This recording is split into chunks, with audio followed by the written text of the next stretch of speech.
So let me briefly introduce myself, and then we'll go into the content. Santiago Comella, partner at McKinsey from our Boston office. As you can tell, I'm from Boston originally. So no, seriously, I'm from Spain, but I've been in Boston for a long time. So what I do for a living is to help large, typically incumbent organizations respond to the level of disruption that many sectors are suffering. And I do that by helping them to become more agile and embrace the principles, the structures around agile, more broadly than agile development, but definitely agile development is a piece of that. I'm going to assume most people or everyone knows what Agile is. Is there anyone that wants me to spend 5 minutes defining Agile for you all? No? Okay, so I'm going to go ahead. So, okay, so we have a little bit of a difficult situation for large established organizations. And the situation is that they're competing with an increasing number of digital natives that are very nimble. They create new business models, they embrace open source, they go very fast to market, and they're struggling big time. And one sector after another is being disrupted. Retail, banking, insurance, the business process outsourcers are being disrupted. The disruption is happening across the board. And you know what happens when your industry gets disrupted and you don't react on time? You end up like a blockbuster, which is not the right place to be. So what organizations used to do, what incumbents used to do, was to throw money at the problem. If you're being disrupted and you spend enough money, you'll be fine. And you only need to walk through New York, Chelsea, or even Boston and see these massive labs that corporations are launching to understand that they're really throwing a lot of money at the problem. Unfortunately, it's not sufficient because many of those corporations in sectors like banking and telco, they really have a lot of cost pressure. So they need to compete with incumbents.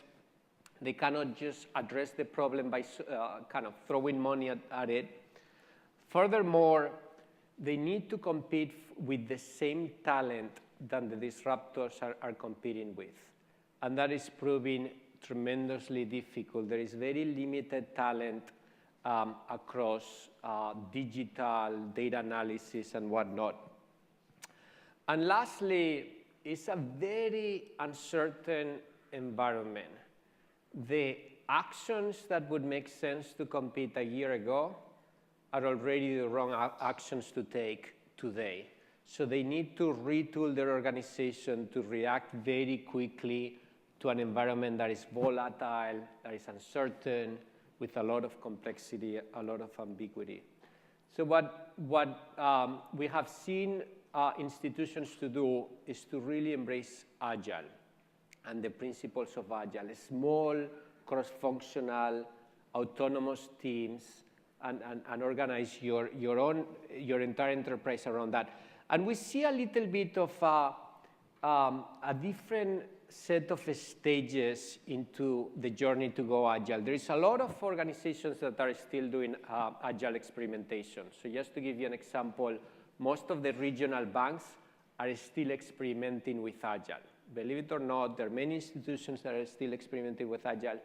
Then there are organizations that have gone to what we call domain-based Agile. And effectively is to divide the organization in two and say, okay, kind of what I do for web, what I do for mobile, all my digital experiences and whatnot, those teams are going to go Agile, they'll be co-located, they'll have kind of simpler, more flat structures. The rest of the, let's say, a bank or a telco, the rest kind of stays the same.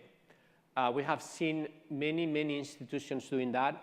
Very problematic, very problematic. It creates the us versus them. There is all types of friction with when half the organization is going very fast, the rest is going at the same speed.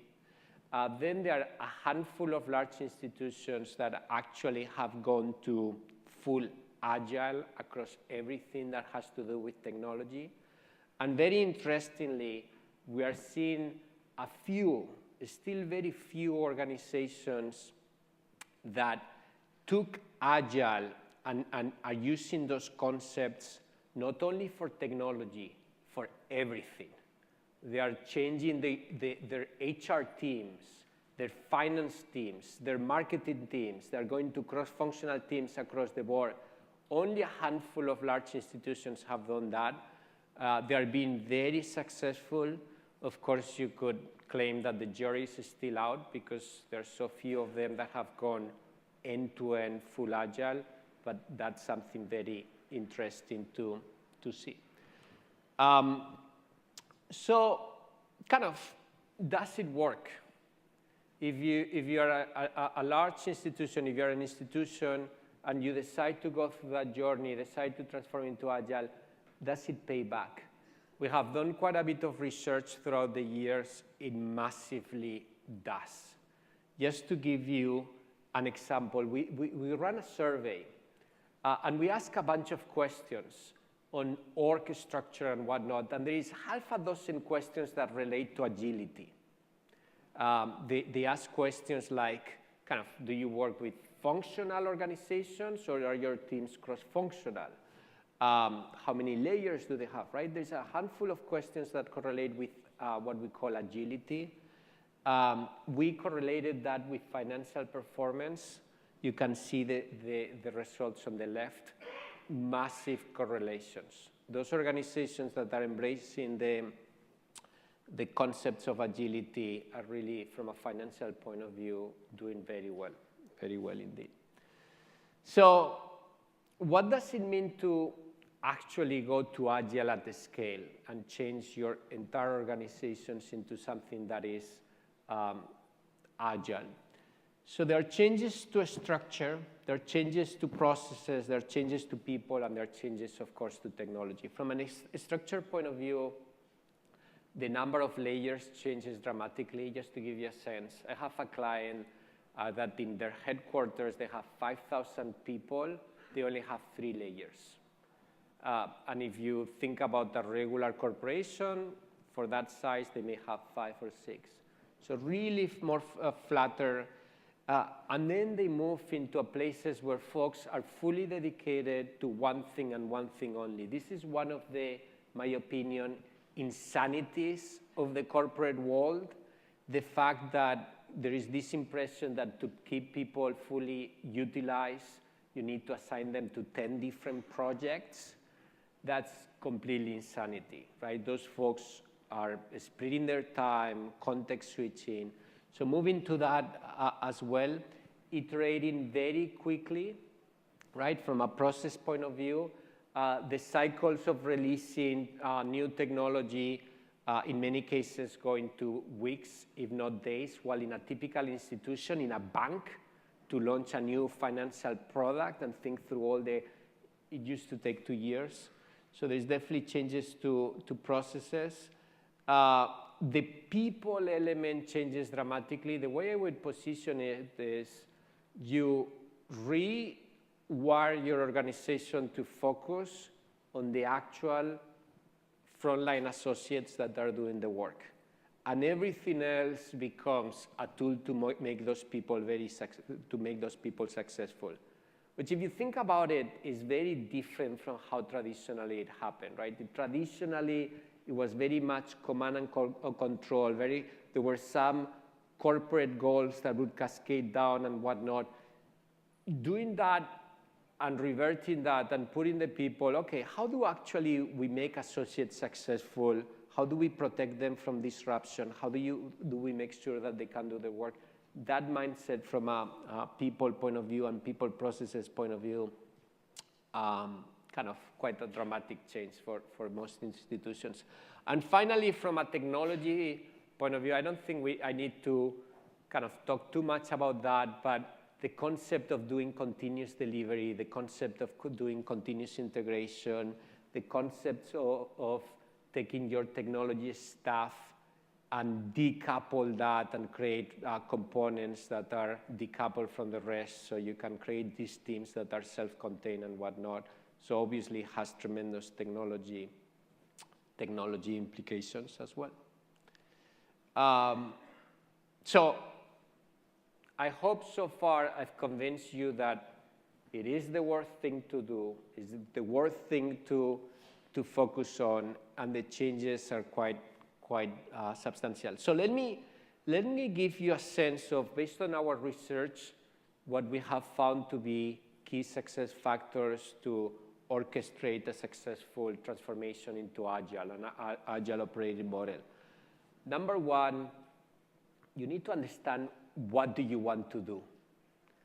I've seen too many organizations that just wanted to do Agile because Agile sounded the right thing to do. You need to understand, is this about time to market? What are we trying to accomplish? Is this about creating an omni-channel experience for our customers? Whatever it is, that needs to be front and center and needs to be fairly understood.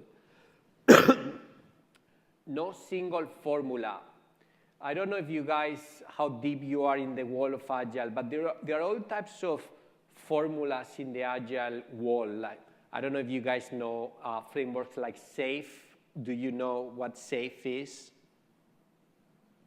So in a nutshell, SAFe is a very well-designed, very well cookie-cutter way of deploying Agile at the scale.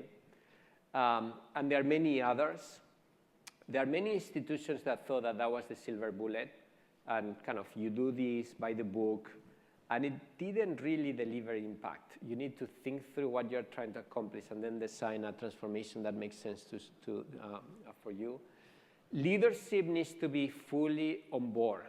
The changes for the leadership of the institution are dramatic. Just to give you a sense, I don't know in your institutions, but leaders typically focus on telling people what to do. They are very experienced, they have a vision, and they tell their teams, hey, you need to run to the right, you need to run to the left. If you want to become Agile, they should not do that. They should, for sure, frame the aspiration and make sure that people understood what outcomes you're trying to accomplish. But the teams should be self-empowered. So very dramatic change for leadership. And many leadership teams really struggle to do the change. It's all about the people. Kind of honestly, if you go to Agile and you have mediocre talent, you're not going to get the right things because you're empowered the front line so much. Your talent needs to be top-notch. It needs to be holistic.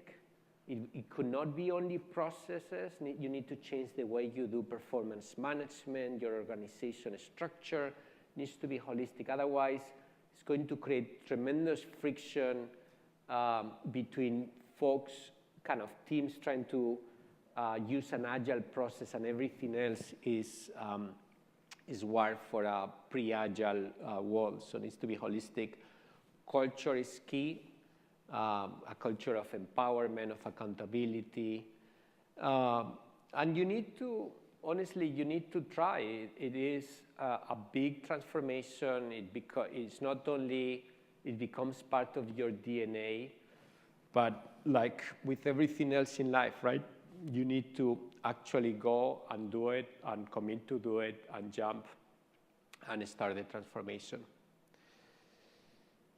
So with that in mind, was not going to drown you with more slides. I think we're having a conversation now.